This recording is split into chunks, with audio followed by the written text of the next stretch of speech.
حدیث میں رسول اللہ صلی اللہ علیہ وسلم نے ارشاد فرمایا کہ جو جمعے کے دن سورہ کہف کی تلاوت کرتا ہے اللہ اسے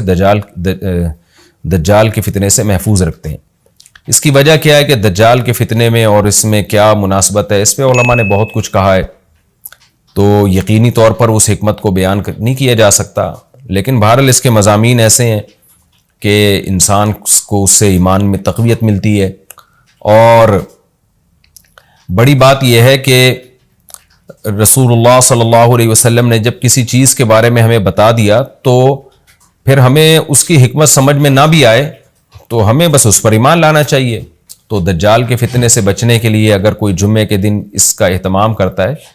تو انشاءاللہ اس کو فائدہ ہوگا۔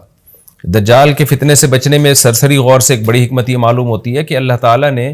بڑے بڑے قدرت کے اپنے نمونے دنیا میں دکھائے ہیں، جیسے اس میں خضر علیہ السلام کا واقعہ آئے گا، اصحاب کہف کا واقعہ، ذوالقرنین کا واقعہ،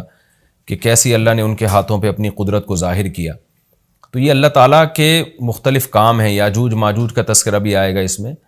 تو اس میں ہمیں پتہ چلتا ہے کہ اللہ کی قدرتوں میں بہت بڑی بڑی قدرتیں، اللہ مخلوق سے بھی بعض دفعہ بڑے بڑے کام لے لیتے ہیں۔ تو دجال بھی اللہ کی ایک مخلوق ہوگا،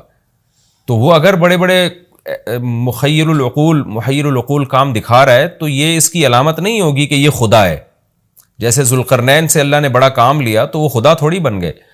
اور خضر علیہ السلام کے ذریعے اللہ نے مردے کو زندہ ایک جو ہے نا وہ دیوار کو سیدھا کروا دیا اور تختہ جڑوا دیا، اور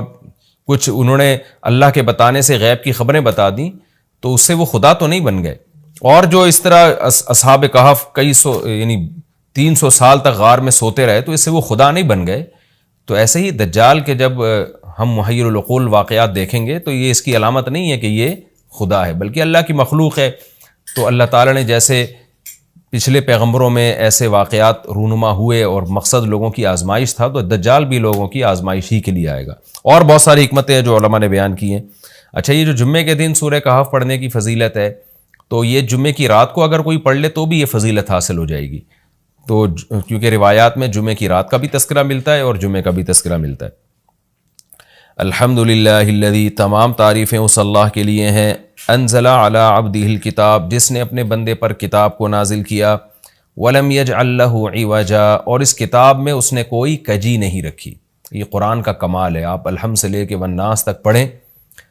2 اور 2 4 کی طرح اس کی آیتیں اور اس کے مضامین سمجھ میں آتے ہیں۔